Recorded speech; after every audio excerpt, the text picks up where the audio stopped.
Hello, everybody, and welcome back to the lab. Hope everybody enjoyed the last episode and took a few little learning points and tidbits with the new graduating class at UD. With me today, so before I begin, I'm especially excited about this because for everyone that knows me and close friends, family, Brad, this is especially for you. I am a huge Star Wars nerd, and I have loved this since the day I was born. When I had my first lightsaber and I'm running around my Uncle Phil's backyard and we're all playing together. But with me today is Paul Clingan, who is the creator of Fit for the Republic. Thank you for joining me, Paul. Dude, thanks for having me, and excited to jam on all things the wars, some fitness, and whatever else comes up. Heck yeah, man.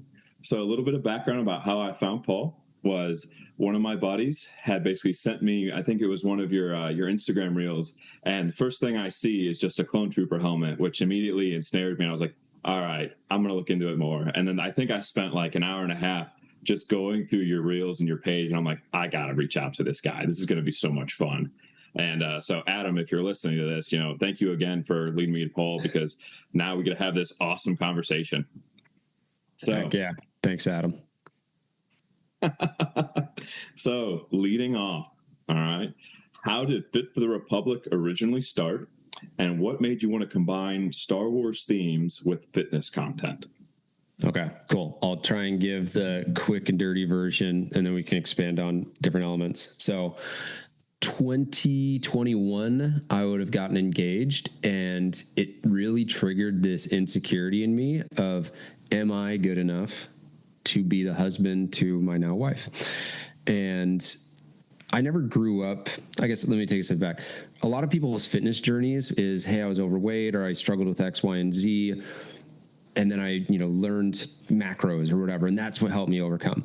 For me, it's always been the mental side of things. I was a college athlete and quit because of performance anxiety. And so I started the fitness business back in 2018 when I left Amazon as a way of saying, hey, I want to compete and prove to my younger self that, hey, I'm going to continue to do the hard path, even though I have that fear, I have that anxiety. So for me, it's always been this facing like the obstacle is the way type thing.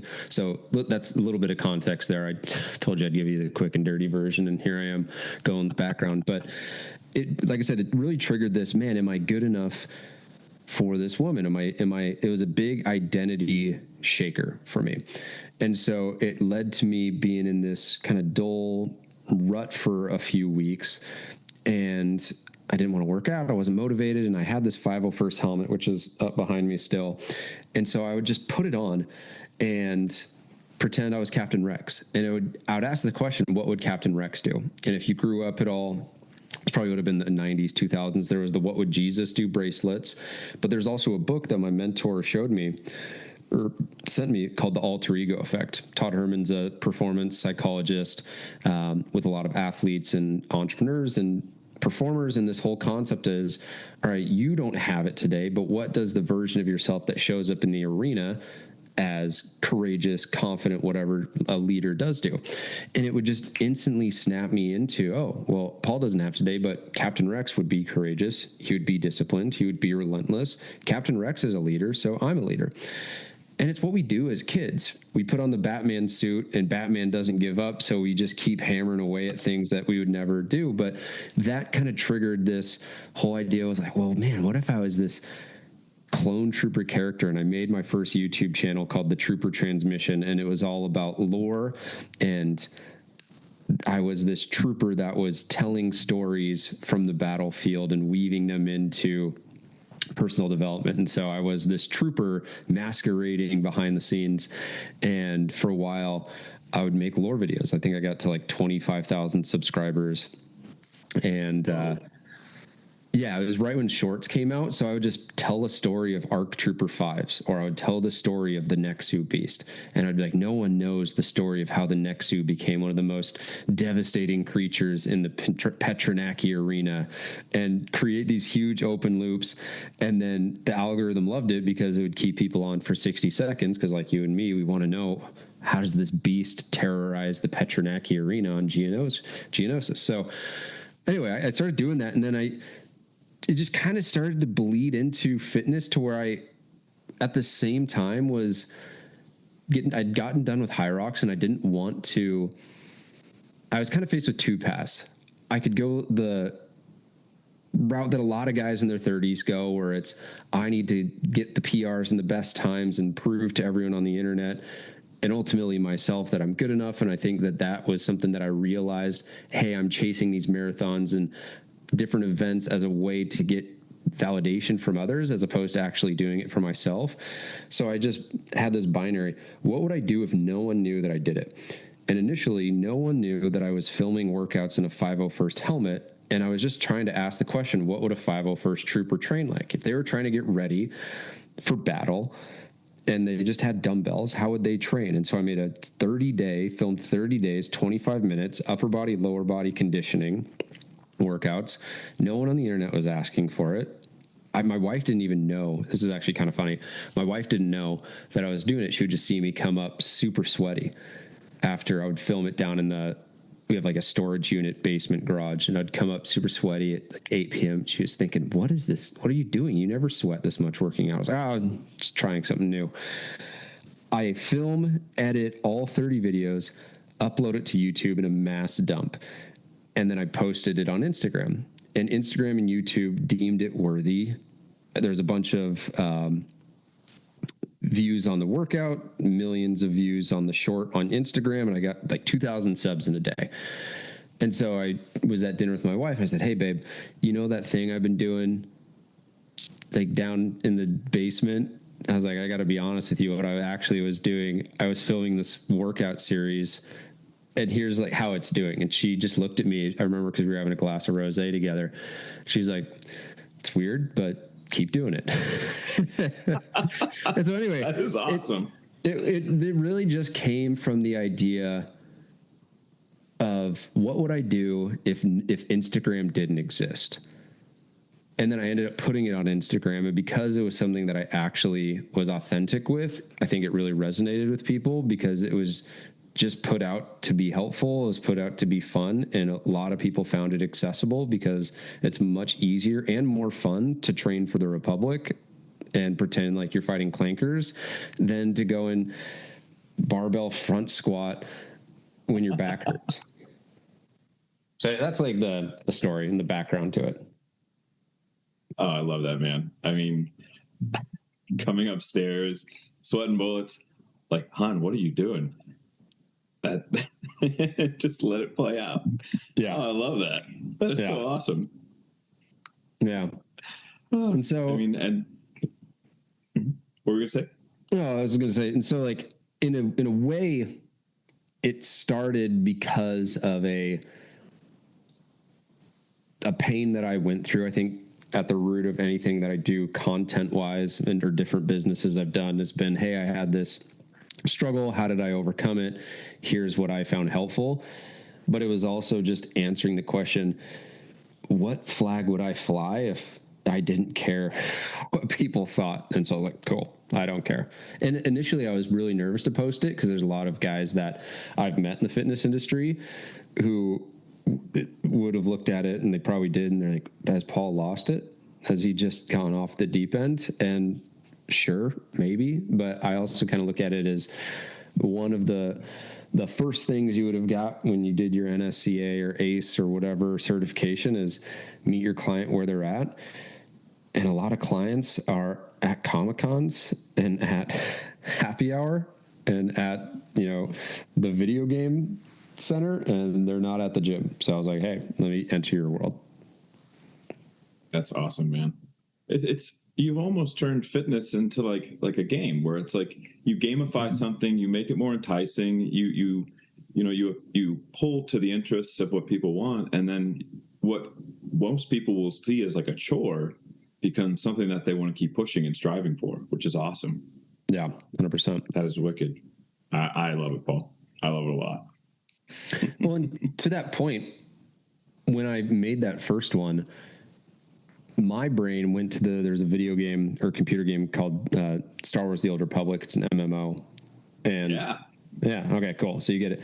And so what it would do is you had 8 different characters you could build. You had different Jedis, you had troopers, and so you had your tree that you could choose, and then you rank up that tree. So my first 3 workouts was a cadet body weight, a 501st dumbbell, and then an ARC Trooper. The ARC Trooper was harder, it was longer, different varying equipment. And so it was built, here's your ascension path. And then I thought, well, I have a 212 helmet. Let me do a 212 one. And so now at this point, I'd probably done 400 of them. I've got a full bounty hunter series. I've got a Jedi one. I've got, I think, 9 or 10 different. I stopped doing the 30-day because it truly was 100 hours of work and then 100 hours of editing. And it is not. Initially, I thought, oh, this is going to go viral and I'm going to have the next Star Wars Theory channel. It didn't play out that way. And so now it's more 5-day challenges. But to that point, I've done 400 plus videos in helmets. And it was a lot of it from the idea of how do I turn this into a progression-like game with a story where each workout starts out with a mission. The mission as a bounty hunter is, all right, contract just came in. We've got a runner. We need you to use jump squats and lunges to go and catch them. Here's your equipment loadout. Comment mission complete when you're done, which is how so many games open up. And so it has always been through the lens of how do I make this fun? How do I gamify it? Because for whatever reason, no one has any problem logging in and playing Battlefront, but there's a lot of resistance to working out. That's true. And I feel like when you go about making that identity for that person and they become more accountable, they become more adept at wanting to pursue that goal, not just because now it's just taking care of yourself, but now they have some form of mission to attribute that to. So why do you think that like the identity of that matters so much when it comes to being like, staying accountable and consistent in long-term fitness? Yeah, I think this is probably the biggest thing that I try and talk about. It's not as sexy, but when people get it, it changes everything. Because when you zoom out, use a video game analogy here again, a lot of people, when they just jump on carnivore, they jump on keto, they switch from CrossFit to powerlifting to Orange Theory to whatever. It's like throwing a different cosmetic skin on a video game character. It doesn't change their base stats. It doesn't change their power. It doesn't really change what they're doing. And so if you approach things from out to in, it's not going to change how the game plays. If you want to truly change how the game plays, you got to go into the code and change how everything is coded. You need to go into the actual software. And then from there, that interprets how does the character play? Well, if you want to change how a character plays, and this is to use an MMO analogy again, if I've got a damage per second guy, why would I give him a staff? Wouldn't make sense. He's got certain character traits, and so I can amplify those by putting them in the right position with the right equipment to be successful. And so if you've got someone, let's say blood work shows that they're insulin sensitive, they need a different nutrition plan than what their buddy needs, who is super jacked at the gym and can get away with a completely different training nutrition style. Same thing with the shoulder injury. Same thing with a dad with 3 kids versus a 22-year-old. And so it's just understanding what is your character build. But to come back to the identity question, your identity informs your beliefs and your values, which inform the emotions that you have when certain things come up. Those emotions inform your habits. Your habits, or your emotion informs your actions. Those actions become habits. Those habits become the results that you get. So if we're going to change how the video game plays, we're going to change the code and how the game's written. If we're going to change how someone operates from a health and fitness side of things, we need to address the identity. Now, part of identity and how it's addressed is the actions that someone takes. You can't manifest a new result without taking action. So it is this loop that happens. But that's where I find the idea of the alter ego, the idea of gamification really helpful, because so many people have a negative identity and value and belief system or they have one that isn't conducive to actually getting the results they want. And so with a video game character, it's hilarious how people will play the game based on how that character would play the game. I remember I was playing Skyrim. I got downloaded a mod and I made a Emperor Palpatine character. He used the red lightsaber, force lightning, and had mages. And so I would go through the game and I would come across the best heavy armor, but Palpatine doesn't wear heavy armor. So I wouldn't equip him with heavy armor. right? If I was making a Gandalf character, I wouldn't give him a bow and arrow. Gandalf doesn't use a bow and arrow. And so if I can get someone in a video game to think that way, well, with the alter ego concept, if you feel like skipping the gym, and I call these moments of impact, and this is something that I did get from Todd Herman, but everything from a health and fitness standpoint comes from moments of impact where you can take these little micro choices. It's 5 a.m. when the alarm goes off. It's 5 p.m. when you get off work and you can drive home, or you can drive to the gym. It's 9 p.m. when you can hit end Netflix, or when you can watch another show. It's 10 p.m. when you can get a drink of water, you can go in the pantry. It's these moments of impact. And so if you go in and you say, okay, I kind of want a pastry right now, but what would Captain Rex do? What would Obi-Wan Kenobi do? What would Aragorn do? What would this person who I have a very clear sense of their values, their beliefs, their identity, how do I act in alignment with that person? What would Jesus do? Right? Same thing. How do I act more Christ-like? Now you have a very clear binary of how you should operate. But for a lot of people, coming back to where a lot of people are at, their identity is, oh, I'm big boned. Oh, my family all struggles with diabetes. Oh, I'm not a morning person. Oh, I don't like working out. You're never going to take actions that are out of alignment with your identity. And when you do, it's going to feel hard. It's going to have a lot of friction. And so you're eventually going to stop doing it, because I would not continue doing things that weren't in alignment with who I was. It's like dating a girl that you don't actually like. It's super hard to continue to do that. Agreed. Oh my goodness. No, I mean, that's brilliant, man. I mean, you're basically, you're pulling at what people, I guess you get to the core of it all with the person, and you kind of see like, what do they value? But then if they put themselves in another person's shoes and kind of see how that person's going to act, it's almost like mimicry. You create what they would see as values, and it begins to become instilled in you as well. So I love that. Yeah. That's pretty wicked. And I think to make it simpler, in terms of, a lot of people think, oh, my identity, like I can't change that. That's super hard.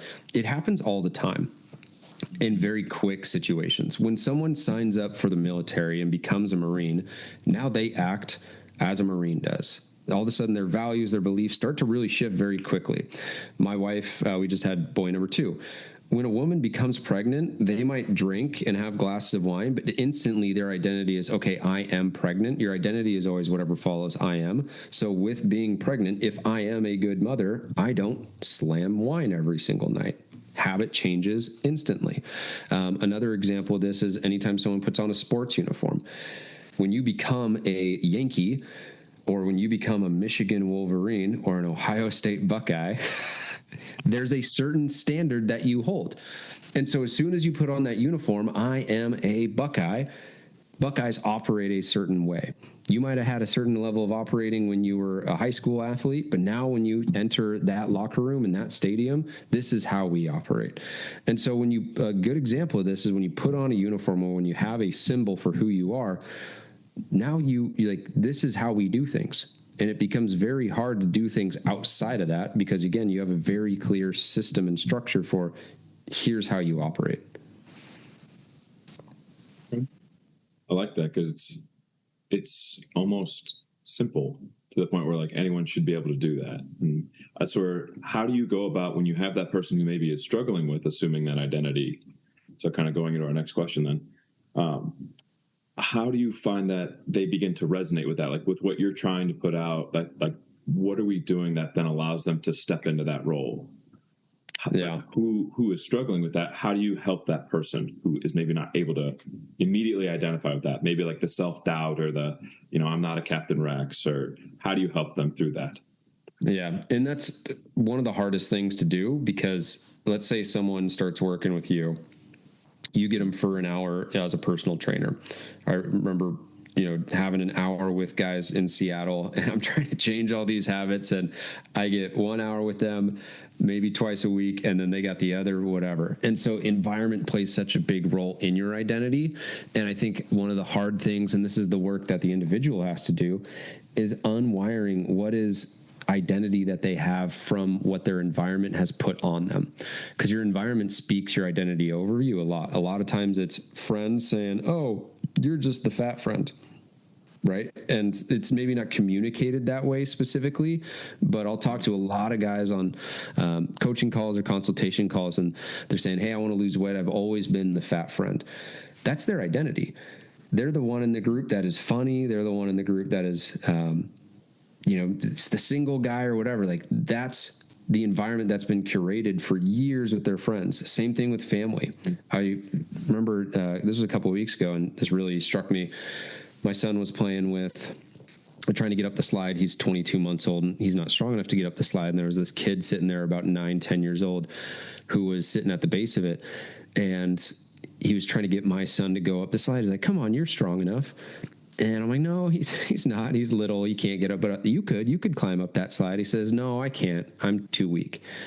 And I'm like, dude, you're 10 years old. He was a heavier set kid. And it just kind of broke my heart, because either his environment hasn't reinforced that he is capable, or it has actively worked against him and reinforced that he is too weak and that he is not strong enough. So when that person goes to then try and change their trajectory through health and fitness, it's going to be really hard to overcome that limiting belief, because he believes he is weak. How is he ever supposed to get strong? Mm-hmm. And so I think one of the biggest things in this is just really auditing your environment. And it's simple, but it's hard. You got to be ruthless in anything that doesn't speak into you, the identity that you want to have. And it's a lot of times people want to try and add things on to get in shape. The best place to look is, what do you need to let go of? And I use this visual of boats. If you've got a bunch of anchors, it doesn't matter how many motors you throw on that sucker. You've got 4 anchors anchored into the coral reef. Like, you're not going anywhere. So you got to lift some of those anchors up, or literally just probably cut ties with them, so that you can, get going in the right direction. Yeah. That can be very hard to escape the narrative you've always been told. So how do you think, because obviously you've had success with, the use of storytelling and I guess attributing, desire for change through what you've posted. How do you think the global fitness culture gets this wrong, especially about motivation and being consistent? Because sometimes what you'll see is that, that person who's always consistent isn't going to the gym, is just inherently lazy. Yeah. How have you gone about, and what do you think we could do to change that? Yeah. I think there's a lot of this. I think one of them is unfortunate of the situation. Just the algorithm pushes extremes. Mm. So we know that 99% of people are not jacked, physical phenom, 1% genetic freaks on steroids or jerks. Mm. Most people are not like that, but that's what the algorithm pushes, the extremes. We want to see the genetic freak, just like we wanted to go to the circus. We want to see the C-bums, because we're like, oh, that's going to be me someday, even though, dude, you haven't, tracked your macros in 7 months. You're not even close. But that's what we see. And so that's what continues to get perpetuated. And I think the thing that a lot of the fitness culture gets wrong as well is, because it is so, and I'll say this for myself too. I used to be the guy who would shame people of how have you not figured this out? I figured it out. Why haven't you? I'm disciplined. Why aren't you? It's I can do this. You should be able to too. And so it's this, in a way, looking down, and it's just this shame, guilt energy. I posted this on my page yesterday, but when you look at energetic states, shame, guilt, apathy, fear, anxiety, all of those are the energy that if someone's experiencing, that's what's getting pushed out in their content. And that's the association most people have with fitness. Their sports coach would have punished them when they made an error, so they have to go run pulls. In the military, we got to go and get our PT in. You lazy sack of turd, go and give me 500 push-ups. We see the kernel, and that's what's perpetuated in content and movies. I'm trying to remember the Vietnam movie where the guy has that really, it's funny, but it also is just what is it? What's the movie? He yells at the guy and he spills open his container and he's just like, I haven't seen a lazier sack of turds since I looked at Full Metal Jacket. Yeah, Full Metal Jacket. That's what we think of as we need that as motivation. We need that, kind of energy. We need a personal trainer to watch us and yell at us. But again, it just comes from this idea of getting people to move from a place of fear, and fear is so close to apathy and to not expanding. It's a very constrictive state. And so you get these people who are chronically on social media, don't have a lot of belief in themselves already. And now you've got these 1% extremes that are saying, look at me, how have you not figured this out? And the thing that made this click for me is, imagine, like, I'm guessing you want this podcast to grow to some degree. Mm-hmm. Imagine if Chris Williamson or Joe Rogan or whoever, you listen to was making content that was like, podcasting is so easy. How have you not figured out how to grow your audience? You'd be like, oh, dang, I feel kind of bad. It's like, I'm trying. I don't want, whatever it is that I'm doing to not be to the best of my ability. But again, so much of that content comes from just the extremes, the negativity, the motivation angle. And this is the other kind of tough thing to balance on the psychology of it as well. Unfortunately, a lot of times it is pain, not a lot, 99% of the time, it is pain that gets someone to take action. Mm-hmm. So then it comes down to psychology and copywriting and language and mastering the ability to communicate something that would get someone to realize, oh, I'm not happy with how I'm living my life, but do it in a way that is almost like an inception, to where it is them accepting the idea as opposed to you yelling from your pulpit down at them. Right. Yeah. It's how do I put it? It's easy to take what someone else is unable to do and make them feel terrible for it. And then that's not going to motivate that person at all to move forward and, advance themselves. But if you can find, the intrinsic motivation to do that, or you can put like the carrot in front of them to push them forward a little bit more without immediately being some form of like negative connotation with everything that they ever do. Yeah, it's hard. I mean, that's really hard. I mean, trying to find something that really gets you into the gym. I mean, sometimes I feel like I don't have an hour to work out, or I can't do my full workout, therefore I should not work out at all. Like 5 minutes sometimes is enough. Sometimes it's, hey, you just went on a walk. That's already success. But we frame it, and I feel like, even coming from a medical background where, oh, you didn't do your home exercise program, you're a terrible patient. Well, no, that's we got to reframe that in a way that's like, hey, you didn't have time to do your home exercise program. Why? Like actually getting to know the person to find out what was keeping them from doing it. Maybe they had like X, Y, like you have a number of kiddos. Maybe there just wasn't time in the books in order for them to do that. But it's like, we definitely need to get away from like negative repercussions and start making it, I feel like what you've done, you've made it fun. So like, if you can make it fun in 5 minutes, that's progress. You move the needle forward. Yeah. And that's where I want to go into my next question. And that's, why did you initially choose Star Wars? And like, how do you think that this actually translates into like training and like self-development? Like, what about Star Wars, or what lessons from Star Wars have you used? Yeah. I think the most simple version of this is just simply the hero's journey.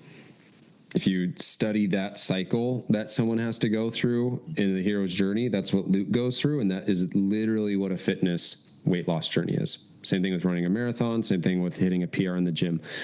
The first phases in the fit loss journey, or, the hero's journey, is very similar to what happens with Luke. Luke's just a regular guy living in the desert. He wants to go to the Tashi station to pick up some power converters. And that's what people are doing most of their days. They're just living their regular day, unaware of anything that's going on. They just want to go into GameStop and pick up their power converters. And then all of a sudden, this weird dude, me in a helmet, medically helping someone, or Obi-Wan Kenobi says, hey, you should come with me to Alderaan. And they're like, no, I can't do that. I'm not a morning person. I'm not a gym person. I'm not a whatever.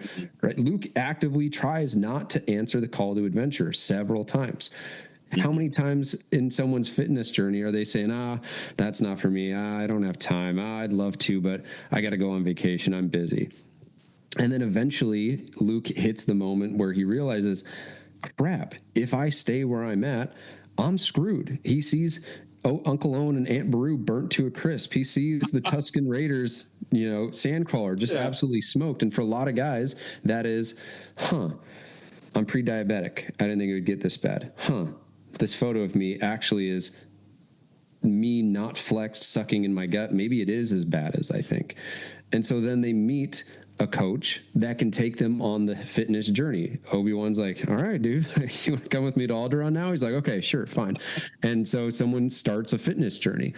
And what's the first thing that Luke experiences when he gets to Mos Eisley? This crazy cantina. Oh my gosh, like what have I gotten myself into? That's what it's like for the first workout, for the first week. Someone's, oh my, I'm so sore. Creatine, what is that? What have I gotten myself into? And very quickly, what George Lucas did brilliantly, which happens in a fitness journey very quickly, enemies and allies get revealed. So enemies is the stormtroopers. It's the Ponda Bombas or whatever that guy's name is, the Dr. Evazan. Like, it's like all these people that are now actively trying to keep you from going on your fitness journey. It's the social media commenters. It's your coworkers telling you to live a little. It's your friends telling you it's just one drink. Right? Well, on the flip side, you meet some friends maybe in your fitness community, or you realize that, hey, that coworker that I never really talked to, now we have something in common because we're both training for an Ironman or for a 5K, whatever. That's Han Solo and Chewie. And so it's just this process of, okay, now we're going into the belly of the beast, which is the Death Star. And so I think a better depiction of this is actually when Luke in The Empire Strikes Back goes into the cave in Dagobah. And he asked Yoda, what's in there? He said, only what you take with you. And this is where so many people fail on their fitness journey. Or I shouldn't say fail, because you can't fail if you keep trying. But they never get to a point of being able to face the internal self. And that's what Luke discovers. He cuts Vader and realizes that the man inside the mask was Luke. So the entire time he was just fighting himself. And so when you get to the depths of why you're not where you want to be on your health and fitness journey, it was always you.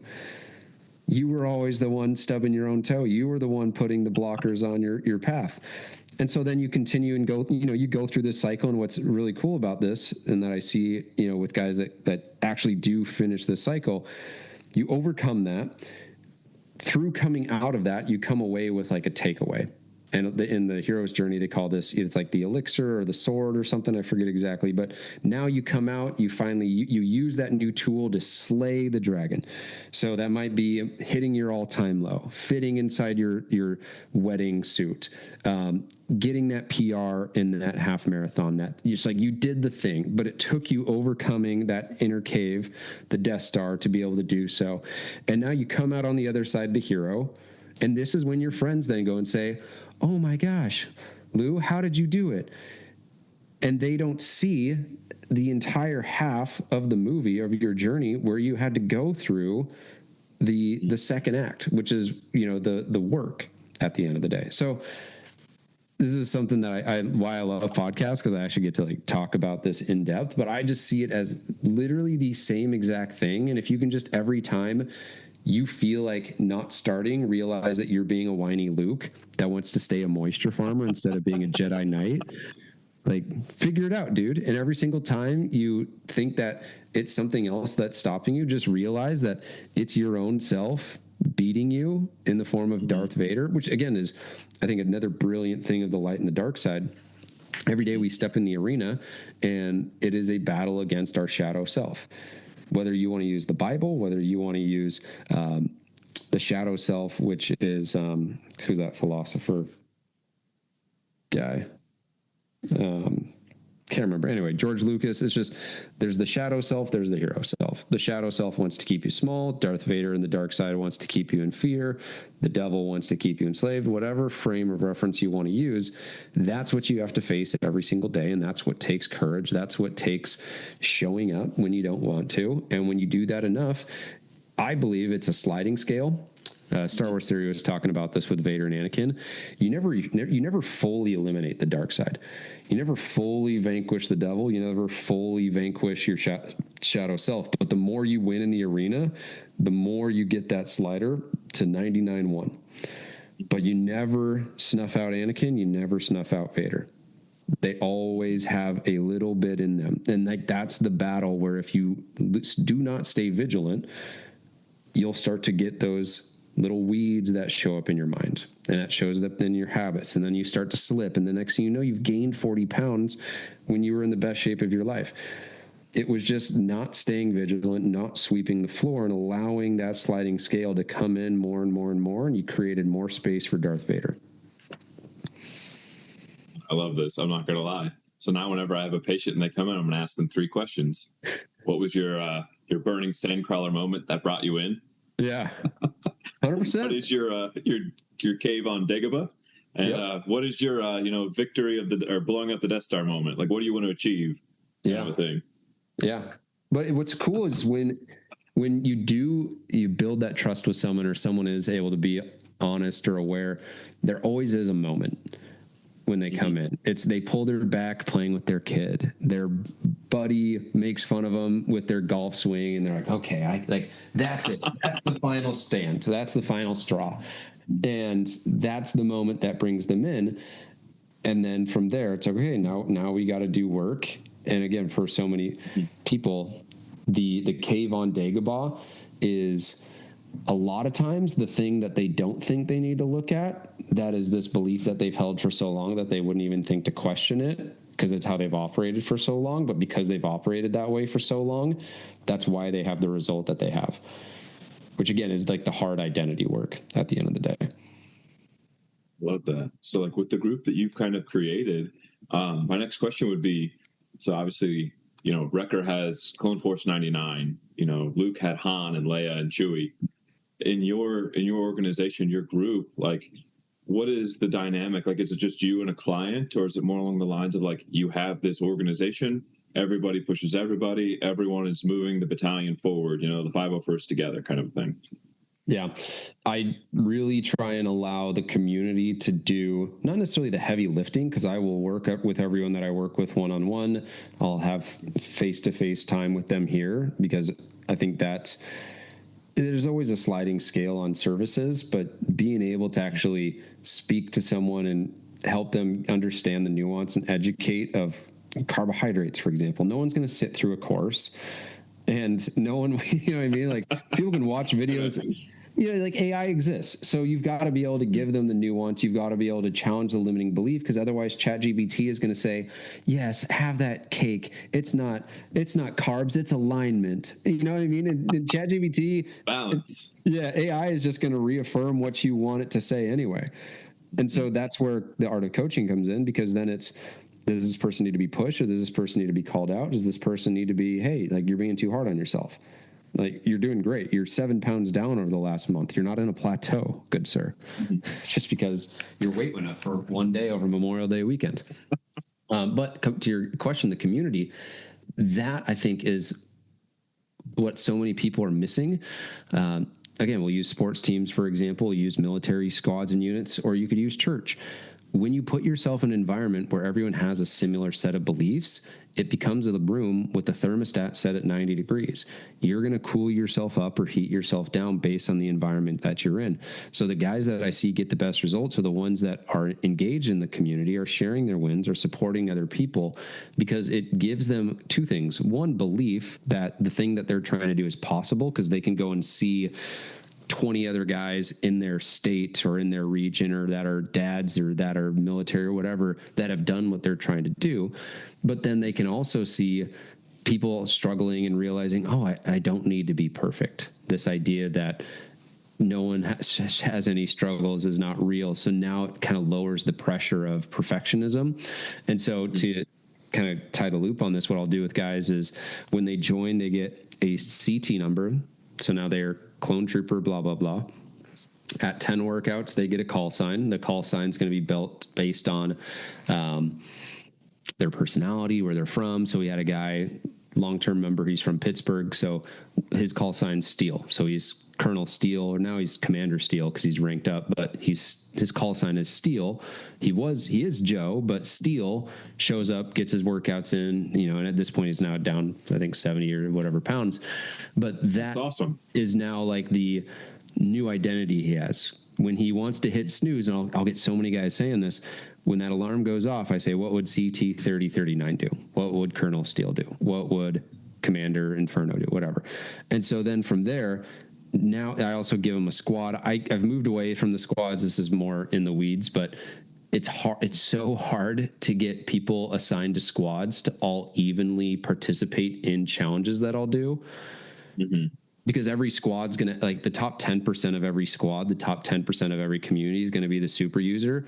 And then randomly it'll index over to alpha squad is just a bunch of slayers. And then all the other squads get smoked. And so it became more work and just not necessary. But it also, what I do that I think is cool in incorporating the squad is I've got a ChatGPT prompt that they can put in with their alter ego. It's a full alter ego exercise, and it helps them build out this story for who their alter ego is, what unit they were a part of, and how this mission plays out. There's actually a great guy, state trooper out of Ohio, funny enough, out of Cleveland, and he did his prompt, and his call sign is Paladin, but it was telling this story about how Paladin was this clone trooper that no one could understand because he would just sit in the most stressful situations and not move. Like, he would just sit in the bunker with heavy fire coming on. And one of the lines in there was, Paladin doesn't worry about the heat. The fire is not a worthy reason to move out of the line of duty. And he's a state trooper. And so part of it is ChatGPT, but part of him is engineering this to be like, who am I? Well, how does this trooper operate under pressure? And as he's now a master trooper at his precinct.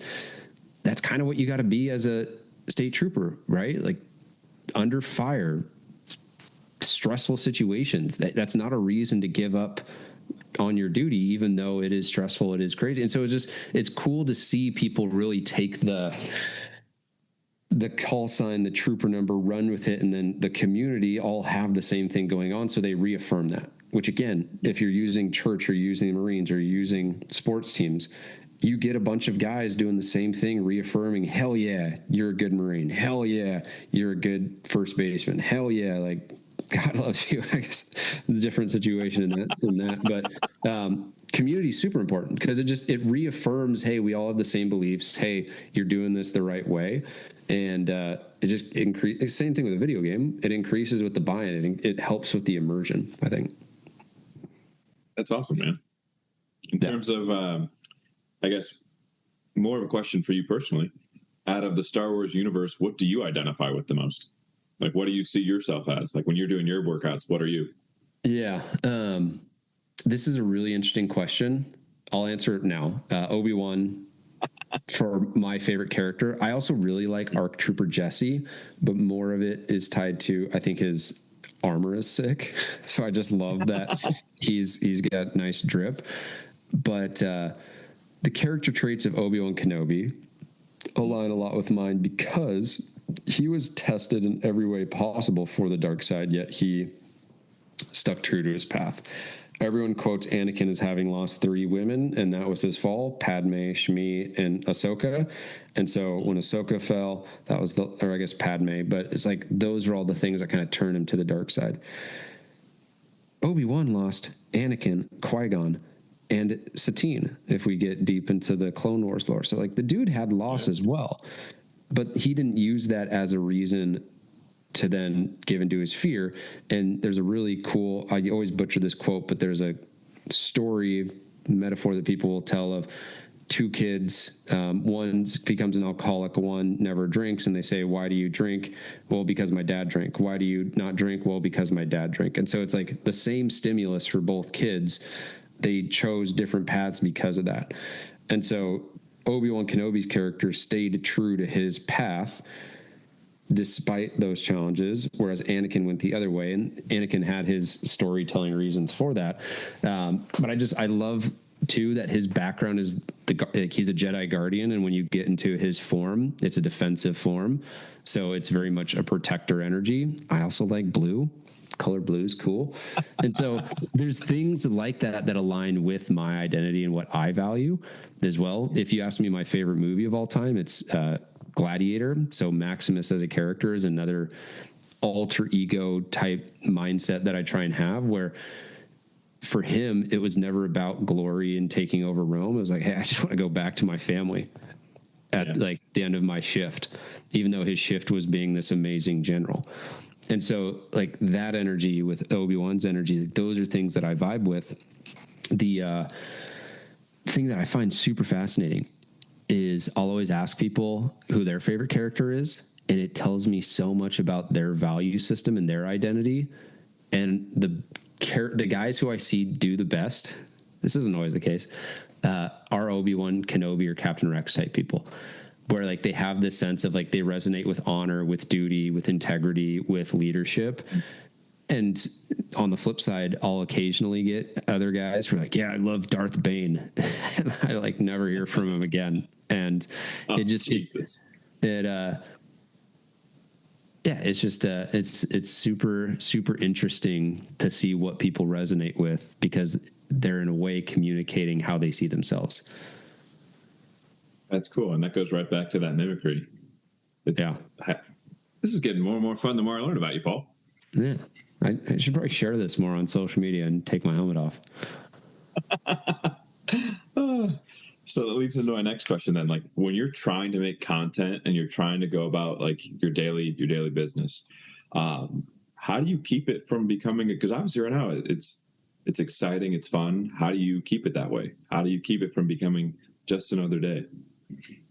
Yeah, this is probably the thing I'm struggling with the most right now, because if I make content to go viral, I can make it go viral, but then you get the entire internet coming to your page.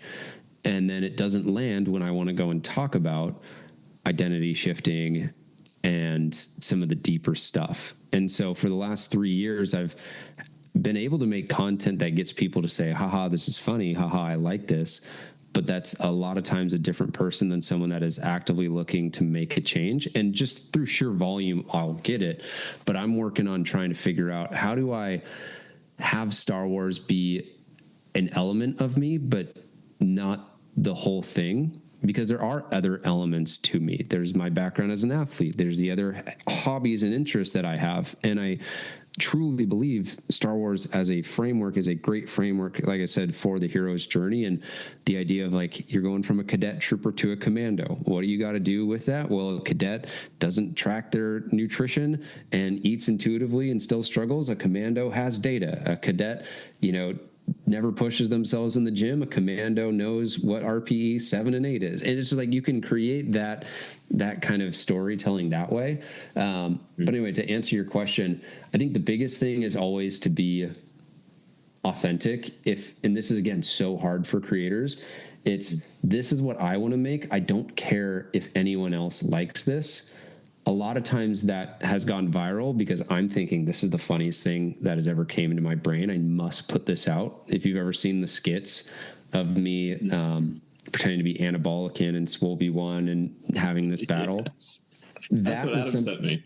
Yeah, so that's what sat in my brain for months. I scripted it all out in my head before I ever filmed it, and eventually I just thought this needs to be out there. And if no one liked it, I wouldn't care because I thought it was hilarious. And then other people thought it was hilarious. But what becomes a really slippery slope is, oh, that went viral.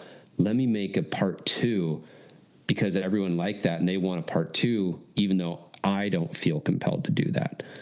And I want to talk about X, Y, and Z.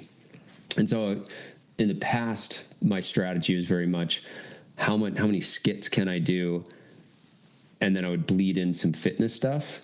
And now I'm trying to have it be more personal development, fitness. Here's how this ties back to core themes and tenets in Star Wars. Okay. It's almost kind of still maintaining true to the philosophy you started with Star Wars, but then expanding exponentially as you continue to grow yourself. Yeah, because I think there's two things in this too, is people need to be able to trust that you're not just like joking. And this, I hear this so many times with clients or even people that I'll interact with like you. They come and they see the skit and they're like, oh, haha, this is funny. If they go and watch YouTube content or go and see other content, they're like, I should try out this cadet challenge. And then they'll get on the YouTube channel or they'll get on the email list and then they'll become a client or they'll follow along or they'll join or they'll do whatever. And they'll make this change, but it takes them like a year. Whereas how do I educate them or help them make that change sooner? Right? Like ideally it wouldn't take someone a year of following skits and laughing to then be like, I should try working out. And maybe it does take time, and it's just the infinite game that you got to play here. But that's like a fine balance that I'm trying to strike too. Cause also, one of the things that I added to what I do for clients is I partnered with a physician to get labs and hormones looked at, so that we're not just saying, hey, go in a calorie deficit. It's like, here's why, sir, you're insulin resistant. And if we don't make these changes, your LDL is going to continue to go through the roof. And so it's a long stretch for someone to see, here's a dude in a helmet working out, to, him and his team are going to help me, lower my A1C. that's a huge bridge to cross over the course of content. Because on the, to that point we were making earlier about the algorithm, people will see one video and then they won't see stuff again for another year. And so unless you're constantly on this hamster wheel of viral skit, then it becomes a situation where I cannot make content that is actually going to help people that want to go further into that process and into that journey.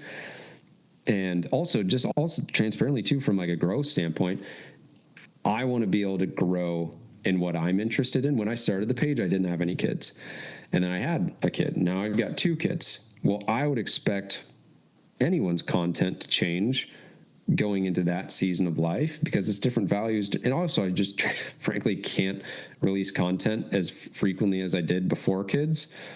There was like a 3-month stretch where I filmed 3 30-day workout series and edited them all and released them all.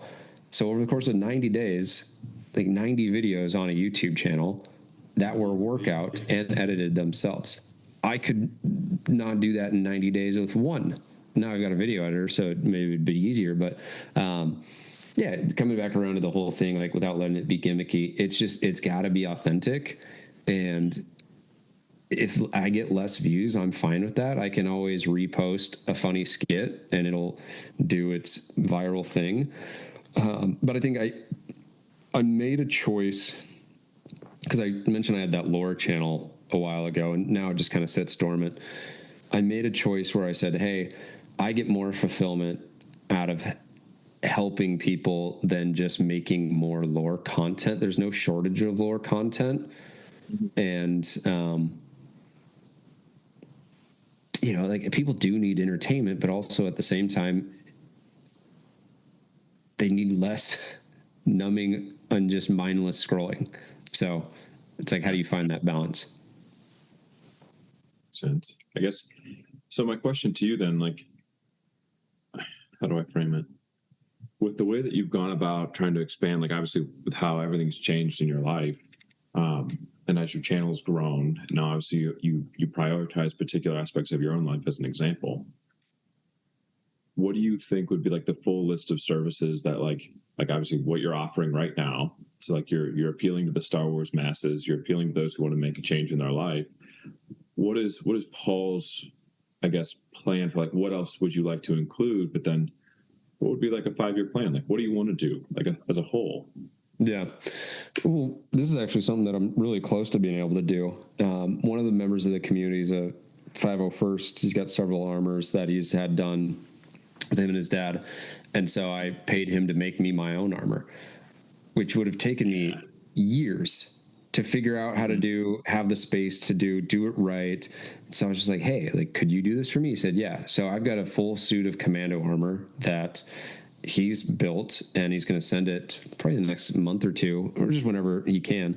And so that's something that I've always thought would be like, how do you make a full service? Because for the last 3 years, 2 years probably, clients who get to like 100 workouts in the community can get a personalized helmet from Samoil of Art. So trooper number, call sign, and then that helmet is whatever unit that they identify with, 501st, 41st, 212, whatever. So I was like, man, what if for a year I said, hey, regardless of what shape you're in, I'll get you in the best shape of your life. We will get armor built for you.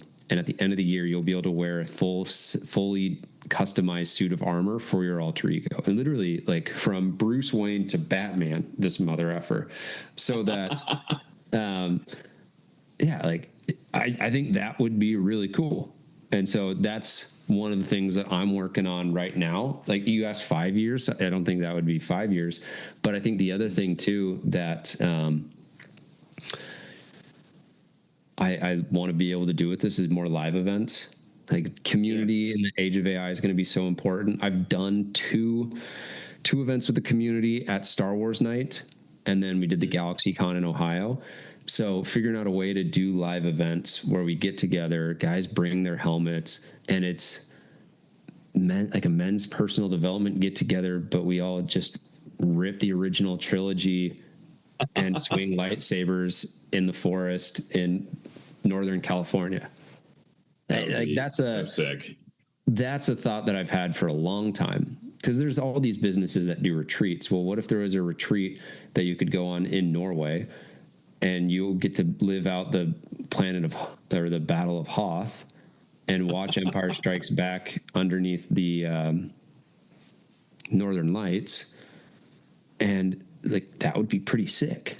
Like I'd be into that. I'm in. So you're just figuring out how to make that work from like a bandwidth, budget, and community side of things too. Because the other thing that this is more in like the business side of things is figuring out how do you give someone access to like personalized armor. Mm-hmm. Obviously it's like pay to play at that point.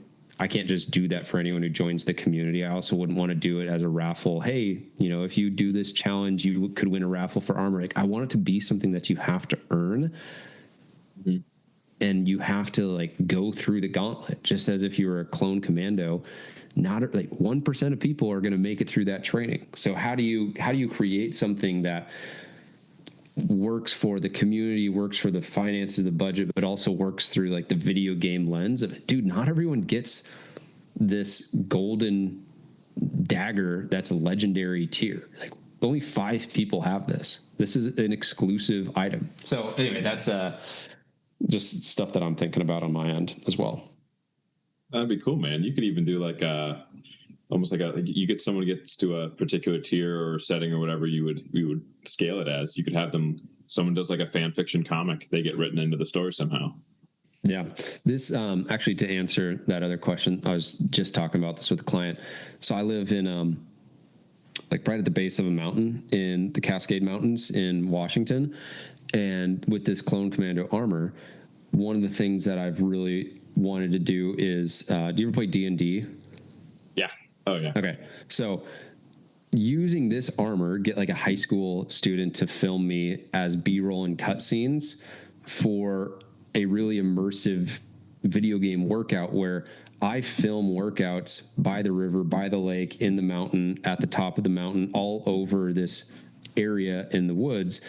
And based on how you do in this 10-minute workout and a dice roll, that dictates where your next workout is. So let's say you're at the lake, you do a 10-minute workout, you finish it with max push-ups.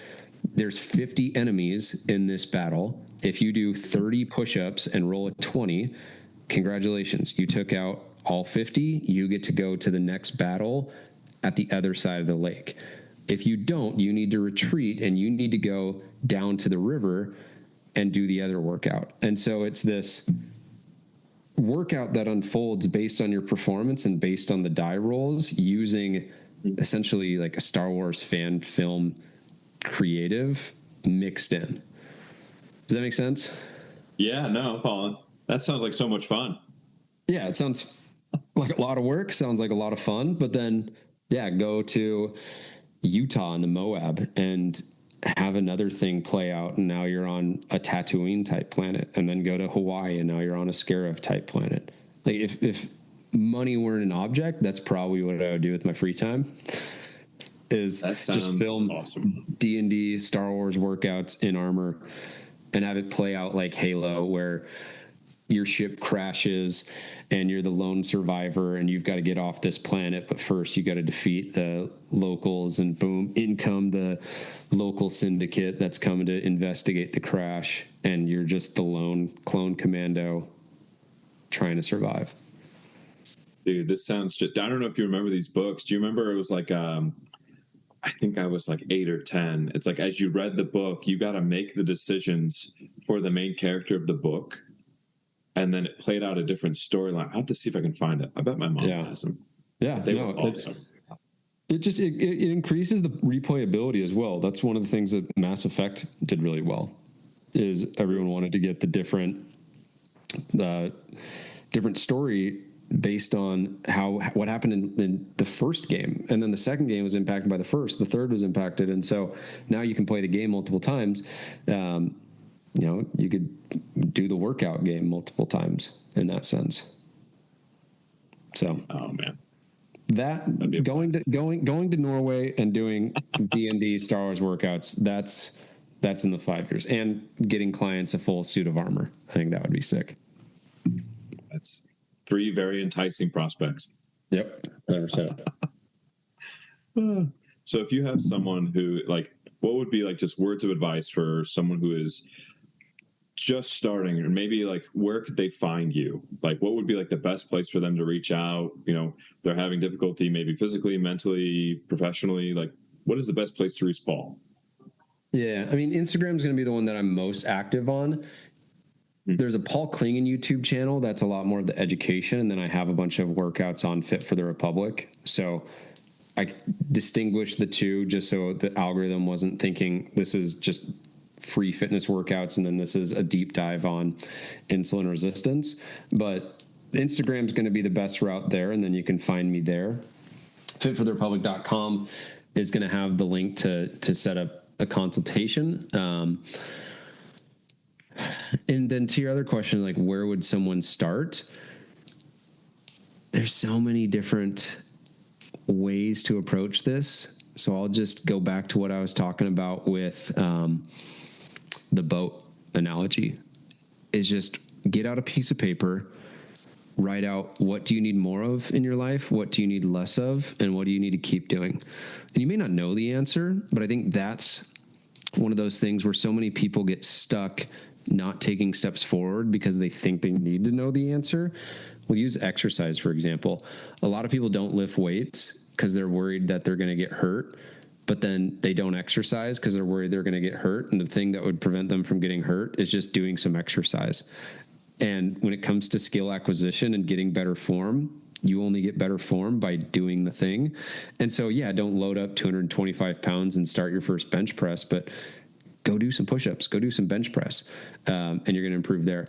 Same thing with nutrition. You're not going to find a perfect diet, but you're going to figure out what works for you and what doesn't by trying something, and just scientific process the entire thing of, okay, I tried this, it worked. I didn't try this, it didn't work. If you're going to learn how to date, this is a kind of a side tangent, but a lot of people will read pickup line books or pickup artists, or they'll watch all this content and figure out, okay, what's the best perfect way to go and approach someone? Dude, just go and approach 100 people and then read a book on it, because now you're actually going to have data reference what you've experienced. And so everyone's trying to ChatGPT the perfect workout, the perfect nutrition plan. Go try stuff. And now you've got a frame of reference for what you should do.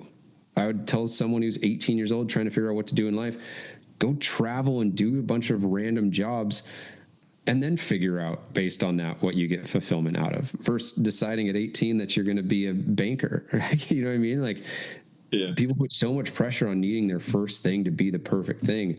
I don't have the perfect thing. I've been doing this since 18 years old when I started lifting for baseball, and I'm still learning stuff. So it's just like, what do you need to do more of? What do you need to do less of? Where do you need to just continue doing these things, and then just scientific process the whole thing?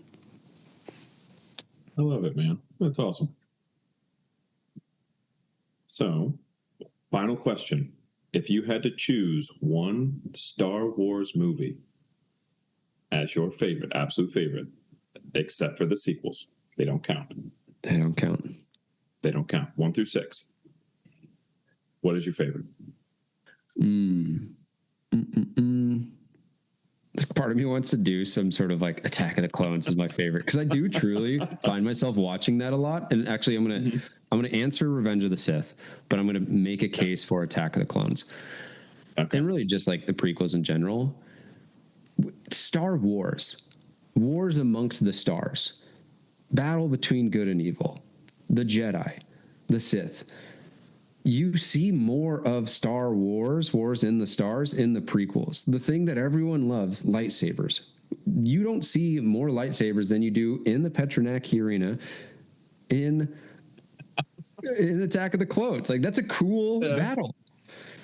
Yoda comes in with the freaking gunships, and you're like, oh, let's go. We've got 60 Jedi on a bunch of battle droids inside this arena. Like, that sounds pretty cool.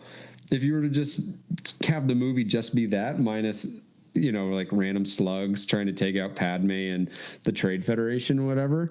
I think Revenge of the Sith gets the nod because it then has that.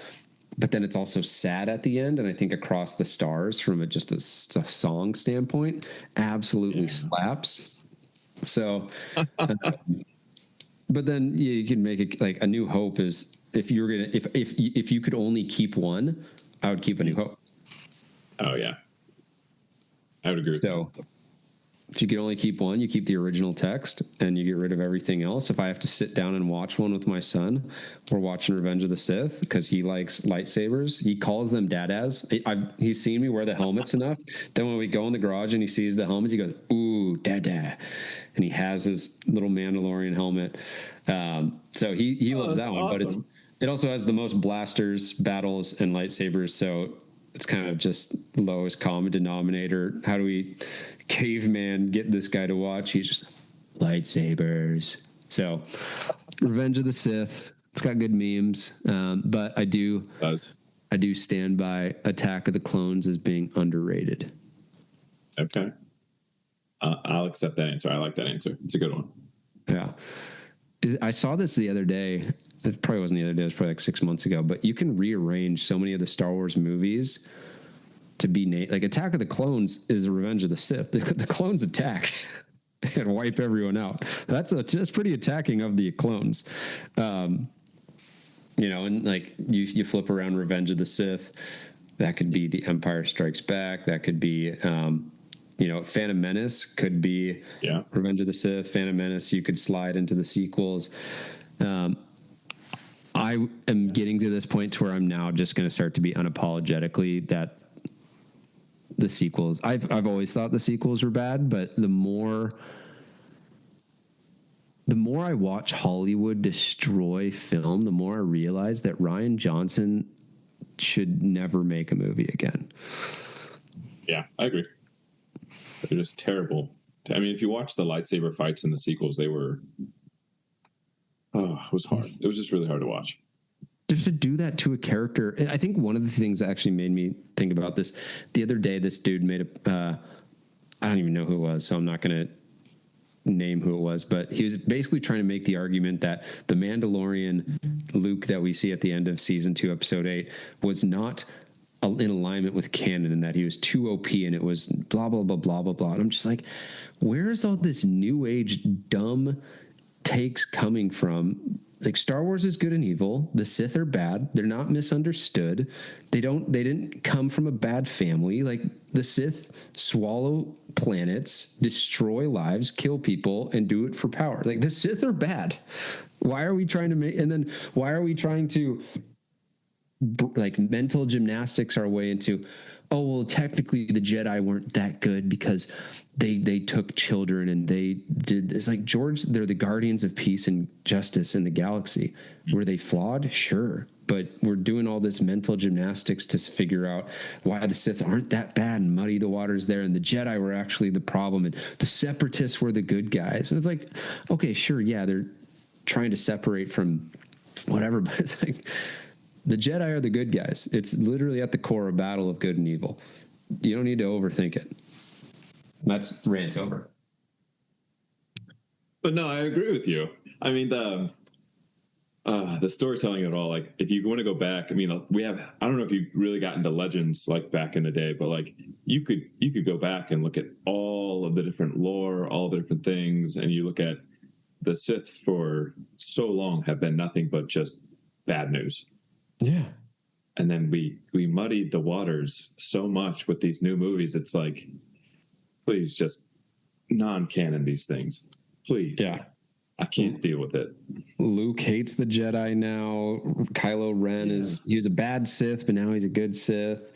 The Acolyte has us watching some Sith taking a bath because he's just a sad, misunderstood teenager. I'm just like, what are we doing?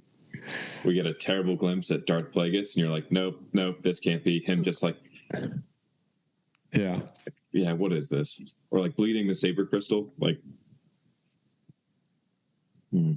yeah. I mean, we made Darth Vader, the chosen one, have to go through, so many trials and tribulations. She just gets angry and under it. Yeah, not good.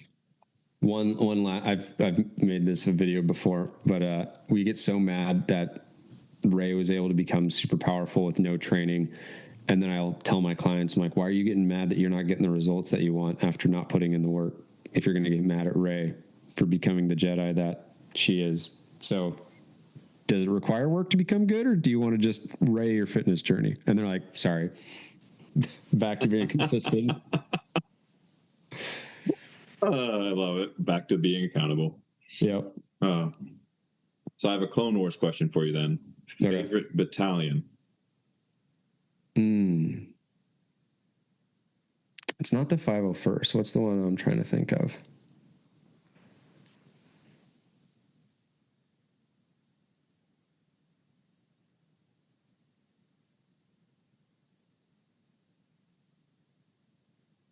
Like the one I keep coming back. Like I love the 41st. I think it's just like the fact that they did camo with it. I thought was really a really cool idea. And then you have Commander Gree, and when you look at the first episode of the Clone Wars, there's I think it's like Captain Jack or something, and then he's also in the 41st. At some point, he transfers units. So I'm like, wow, that's kind of cool that you can transfer.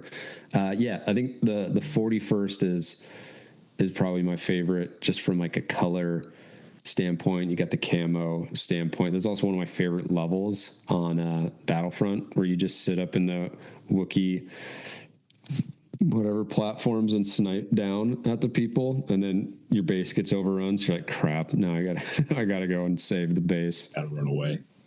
I'm like 501st is an easy answer. 212 is cool. 327 is cool. Commander Doom's unit's cool. Actually, that's what I was thinking of. I take all that back. The Galactic Marines are sick. Yeah.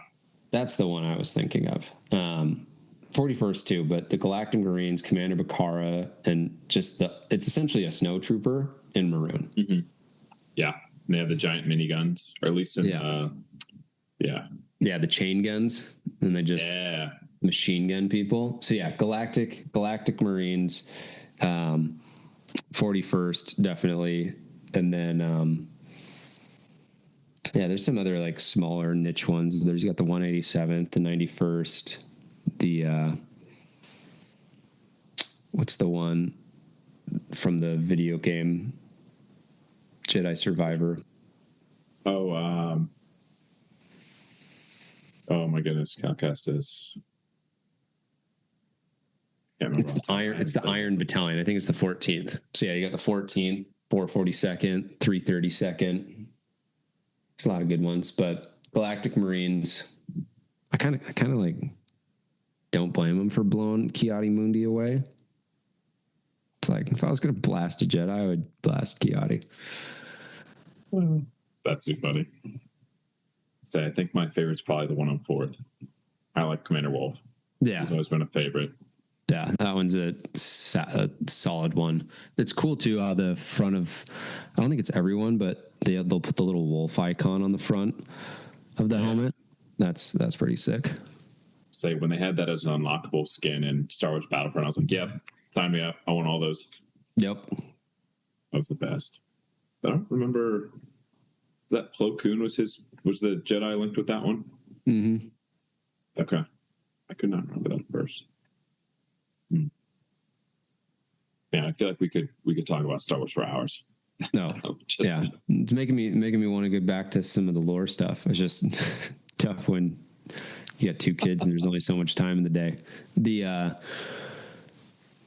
The other fun thing too is to get into like all the weapons and all the separatists, and like that was again like what half of my lore stuff was how much does a battle droid cost?